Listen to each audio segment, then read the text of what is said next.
All right, well, let's steer the city council conversation over to public transit. A plan to extend the Red Line got the green light this week.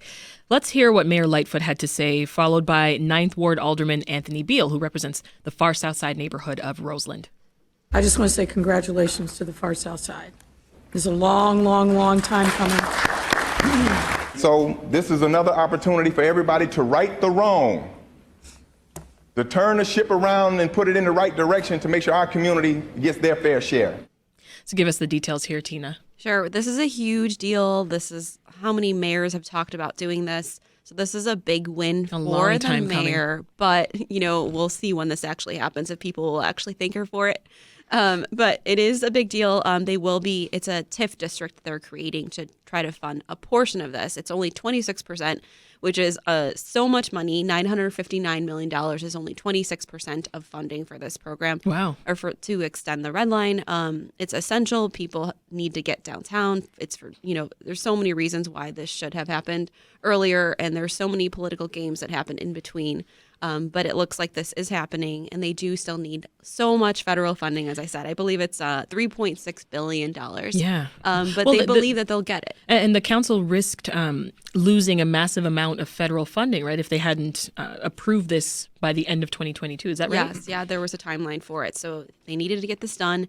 But most importantly, it would be 4 new stations, 103rd Street, 111th Street, and Eggleston Avenue, Michigan Avenue near 116th, and 130th Street. So you've never seen the train go down that far. It's all buses, all slushing around, and so it's going to make a huge difference. Well, I mean, Jacoby, you're a longtime South Sider. Mm-hmm. How transformative will this extension be? As Tina said, it's a huge deal. Yeah, I think it's important for access. I mean, I grew up somewhere off of the 87th.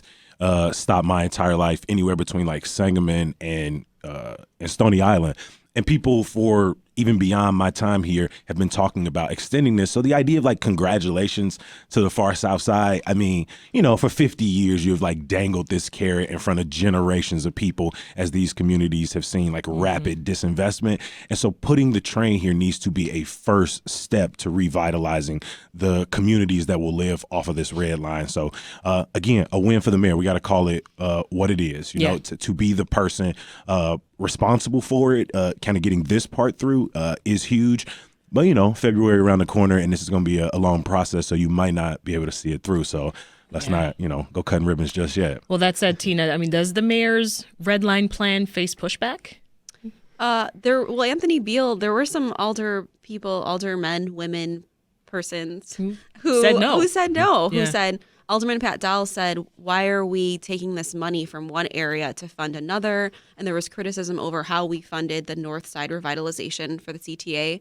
So, yeah, there's a lot of dissent in there, but I think ultimately people will see the value of all these people being able to get on a train. Yeah, they think the opposition wasn't about the idea of extending the Red Line, which appears to have universal support, the concept. But of course, the issue is always, where's the money going to come from? Right. And you mentioned the federal funds.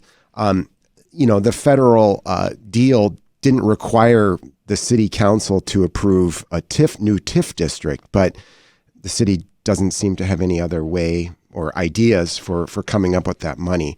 And it's kind of weird because it's going to basically, the TIF district isn't anywhere near the area that would get the construction. So that's why Alderperson Dowell was opposed to it. She said she represents much of the area. I think it's from Madison down to about 39th Street, where the TIF district would run. She represents much of that area and basically says, we need the tax money. We need investment in our neighborhood. And so it doesn't seem fair to take it from here and move it somewhere else.